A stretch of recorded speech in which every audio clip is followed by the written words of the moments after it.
once the greatest power on earth, Rome in the 4th century was on the brink of collapse. Well, put it this way, 20 out of the 22 emperors were assassinated. So it was a terrible topsy-turvy time. 2 co-emperors fought for control, Constantine in Great Britain and Maxentius in Rome. The empire was ravaged by war, poverty, and the persecution of Christians, the bloodiest in history. When Christians are under duress, they certainly stand up for the faith magnificently with God's help. And the result is quite dramatic. And Christians in Rome were about to find a champion in Constantine. There is no question, but he felt, believe it or not, called by God to Christianize the Roman Empire. Constantine decided the time had come to overthrow Maxentius, the man he called a pagan and a tyrant. The year was 312. Maxentius is probably the incarnation of everything evil. He was a terrible, terrible emperor. He consulted witches and wizards regularly. He liked to augur the future by various foul means. One included, this is hard to believe, ripping open the bellies of pregnant women and checking out the fetuses' livers for clues as to tomorrow. Horrible things. Constantine's army battled through Europe, defeating the forces of Maxentius. On October 27th, they were poised to invade the city of Rome.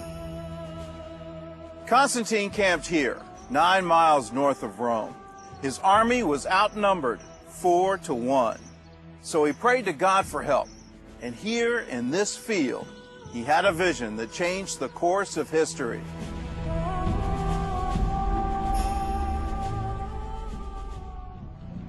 Around noon, Constantine looked up at the sky and saw a sign above the sun. The symbol was a cross formed by the Greek letters chi and rho, the first 2 letters in the name of Christ.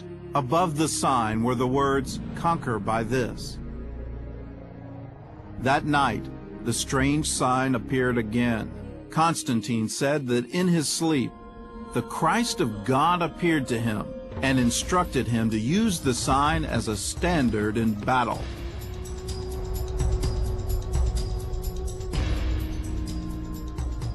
The next morning, Constantine ordered his soldiers to mark the symbol on their shields, and under the sign of the cross, they headed for Rome. On the other side of the Tiber River, Maxentius sent his troops to meet Constantine, while he stayed behind in Rome. October 28th marked the 6th anniversary of the reign of Maxentius. To celebrate, he held a day of public games here at the Circus Maximus. But instead of cheering, the crowds turned on him. They shouted, "Constantine cannot be overcome." So Maxentius fled to the temple of Apollo. There he searched a collection of pagan prophecies, known as the Sibylline books, and found a passage that mentioned the date, October 28th. On the same day, the enemy of the Romans should perish. Maxentius thought it prophesied the death of Constantine, so he changed his mind and went to join his troops. But by now, his army was trapped between Constantine and the Tiber River. The only way back into Rome was across the Milvian Bridge, and here Maxentius fell headfirst into the trap he had set for Constantine. Maxentius had cut all the bridges into Rome, but at the Milvian, he had built a temporary wooden bridge, designed to collapse under the weight of Constantine's army. Instead, most of his own soldiers were trapped on the bridge. When it collapsed, many of them drowned, and the rest were taken prisoner.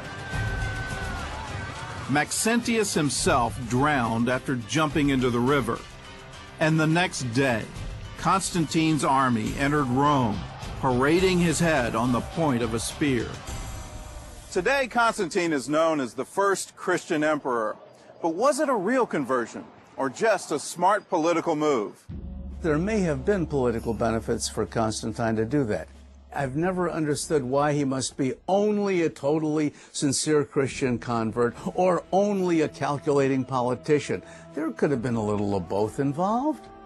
As emperor, Constantine remained the head of Rome's pagan priesthood, and his coins bore the image of the Roman sun god, Sol Invictus. He also declared a national day of rest on the Roman day of the sun. There's no question that Constantine was somewhat of a mixed Christian when it came to controlling the empire. He said, look, we're in a transition period. Please understand that I am emperor of all of the Romans, including the pagan Romans, so give me a little time and we will phase these out. And he did. The true extent of Constantine's conversion is debatable, but his influence on Christianity is undeniable. Within a year, he and his co-emperor issued an edict of toleration that granted permission for all religions to worship freely and ordered the return of property seized from persecuted Christians. This was a dramatic move. When Constantine was converted, it was at a time when only 10% of the Roman Empire was Christian. At the end of the 300s, 95% of Rome was Christian. Less than 400 years after the death of Christ, his followers had become the most influential religious group in Rome. And with this sign, Christianity had conquered the Roman Empire.